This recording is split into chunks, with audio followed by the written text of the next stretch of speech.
Oke guys, ketemu lagi. Jadi di depanku ini sekarang ada MacBook Air. Ini MacBook Air tahun 2013 ya guys.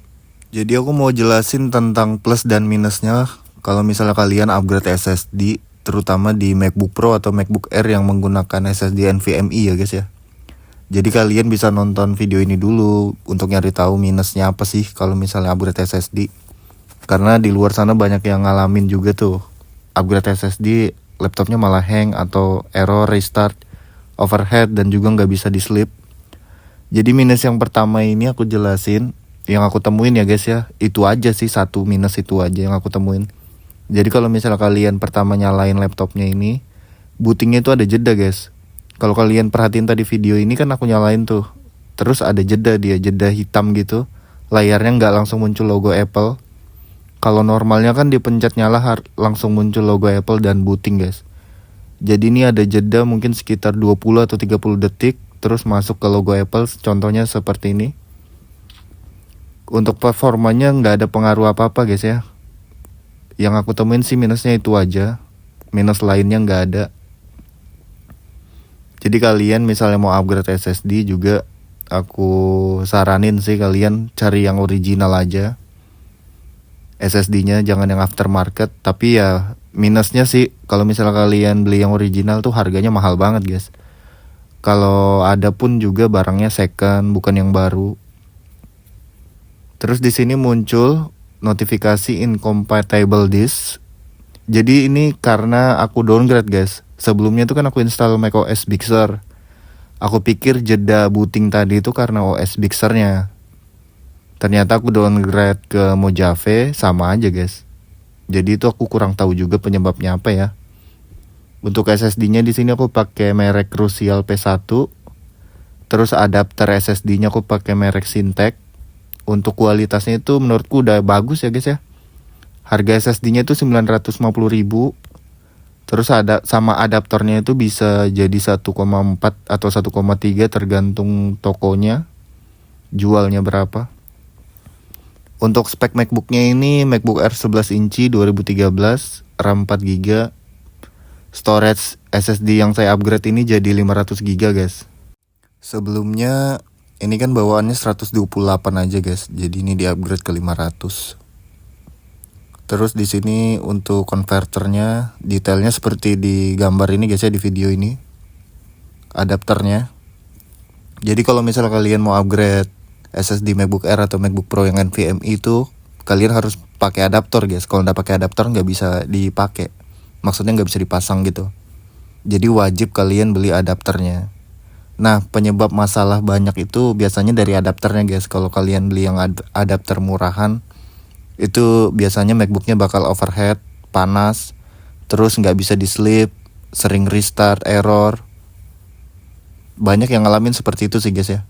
Jadi perlu diperhatikan itunya kalau misalnya kalian mau upgrade.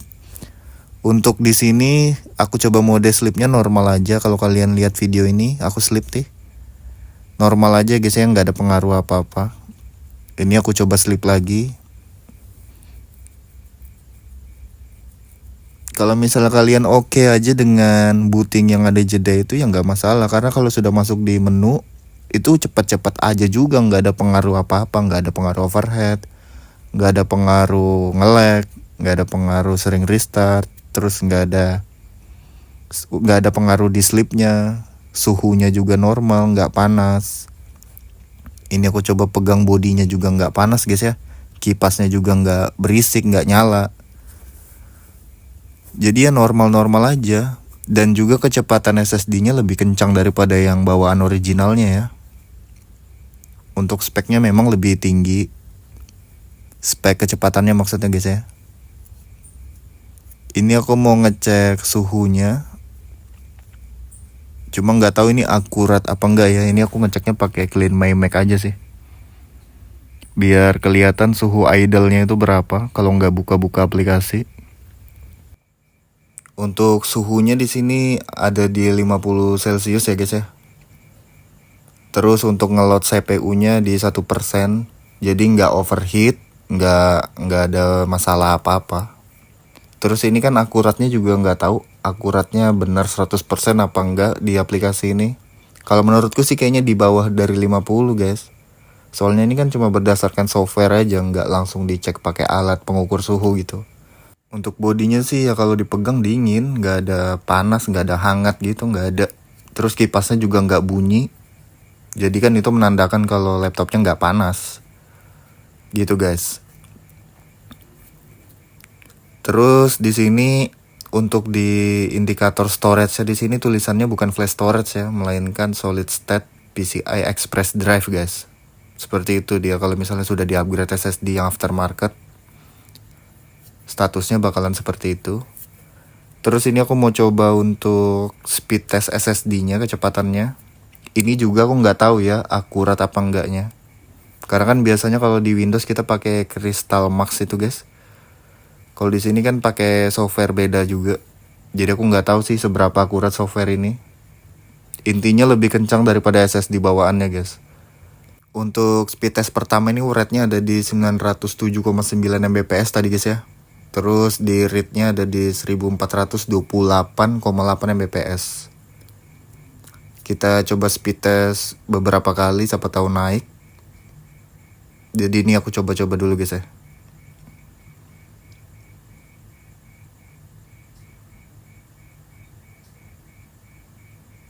Sepertinya sih sama aja ya speednya. Nggak berubah, nggak ada naik juga. Jadi ini finalnya aku dapat di rate-nya 907,3 Mbps. Untuk read-nya ada di 1435,1 Mbps guys. Jadi di situ ya kencang ya. Terus suhunya juga nggak ada panas ini. Sudah aku running dari tadi juga. Udah speed test juga SSD-nya.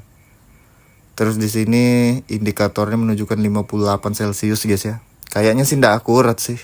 Karena kalau dipegang juga sama aja suhunya sama yang tadi.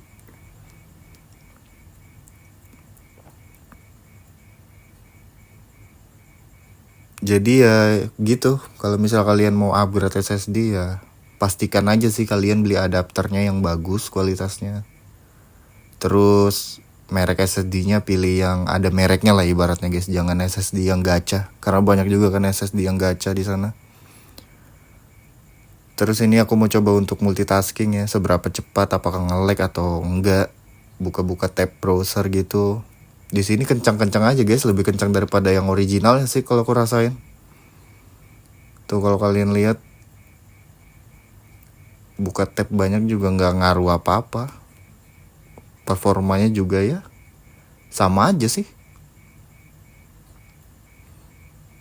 Jadi minus yang aku temuin sih itu aja guys.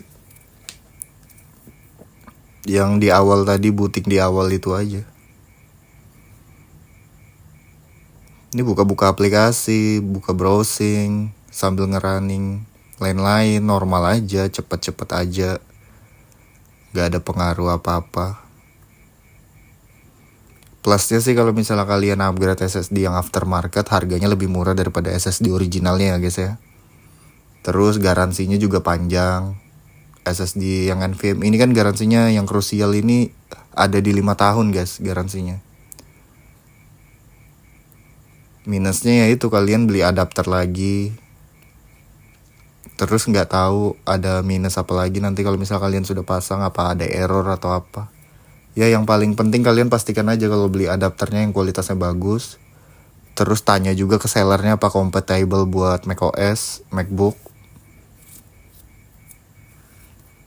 Jadi ini aku ngerunning juga, ngerunning aplikasi lain-lain sambil dibuka semuanya gitu. Nggak ada nge-lag juga guys ya. Normal-normal aja, apalagi 500 GB kan gede banget nih. Bisa nyimpan file banyak kalian, harganya juga terjangkau daripada kalian beli yang original. Ini aku coba pegang bawahnya, nggak ada panas juga guys ya.